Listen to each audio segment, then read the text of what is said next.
Assalamualaikum warahmatullahi wabarakatuh. Selamat malam teman-teman semua dan Bapak atau Ibu guru dosen pembimbing. Di sini saya akan memaparkan diskusi sesi 2 MPDR 5302. Yang pertama,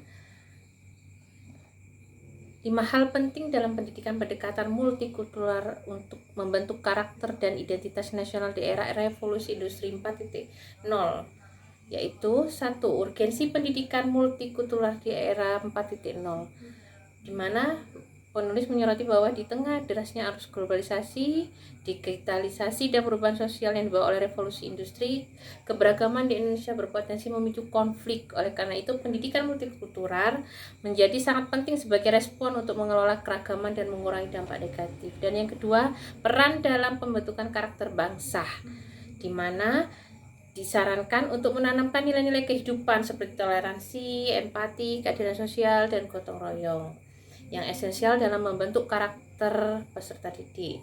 Yang ketiga, penguatan identitas nasional.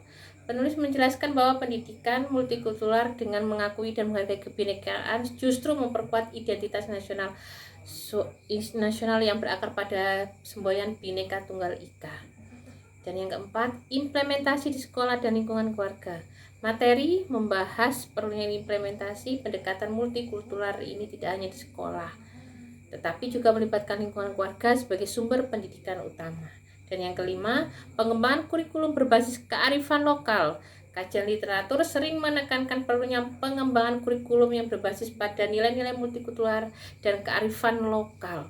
Tujuannya adalah memastikan bahwa pendidikan multikultural relevan dengan konteks budaya spesifik Indonesia dan dapat menumbuhkan budi pekerti sesuai nilai perkembangan di masyarakat. Untuk pertanyaan kedua, pengalaman atau kegiatan program pendidikan multikultural. Sebagai seorang pendidik, saya pernah terlibat dalam program yang secara implisit menerapkan pendidikan multikultural, yaitu melalui kegiatan proyek penguatan profil Pancasila dengan tema Kebinekaan Tunggal Ika. Contoh kegiatannya yaitu Pekan Raya Budaya Nusantara. Siswa dibagi dalam kelompok yang mewakili sebagai suku dan budaya Indonesia. Kemudian setiap kelompok bertugas menampilkan entah makanan dan makanan tradisional terutama, kemudian pakaian adat atau permainan rakyat.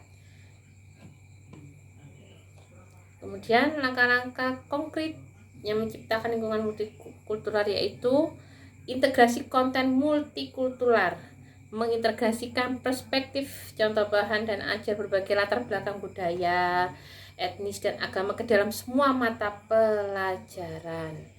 Yang kedua, metode pembelajaran kooperatif, menerapkan metode diskusi dan kerja kelompok heterogen yang campur, artinya tidak membedakan siswa. Yang ketiga, membuat kontrak kelas inklusif, menyusun dan menerapkan aturan kelas yang secara eksplisit melarang segala bentuk diskriminasi ya, baik suku, budaya, agama. Kemudian di tingkat sekolah itu perlu diadakan pelatihan guru berkelanjutan, kemudian membentuk komite keberagaman, kemudian kebijakan afirmatif akademis. Dan pertanyaan yang ketiga, video pendek tentang New Boy biasanya menceritakan kisah seorang laki-laki pendatang baru yang berjuang untuk beradaptasi diterima di lingkungan sekolah yang baru. Dari video tersebut saya mempelajari beberapa hal penting. Yang pertama, dampak jangka pendek dari isolasi sosial. Video ini menunjukkan secara jelas bagaimana perasaan terisolasi dapat mempengaruhi anak baru. Terus yang ketiga, kekuatan empati dan aksi nyata. Pembelajaran utama dari video ini seringkali terletak pada momen ketika satu atau beberapa teman sebaya mulai menunjukkan empati dan mengambil tindakan konkret untuk menjembatani perbedaan.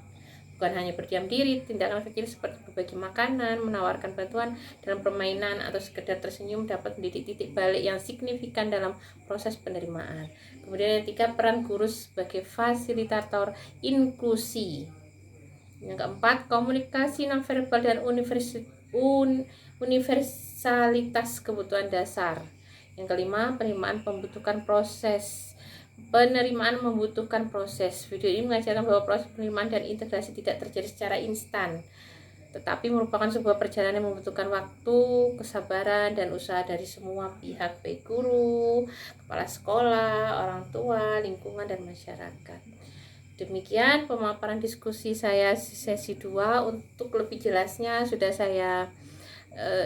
saya paparkan di materi yang sudah saya upload di sesi kedua. Demikian dari saya, kurang lebihnya mohon maafkan jika ada salah-salah kata. Wassalamualaikum warahmatullahi wabarakatuh.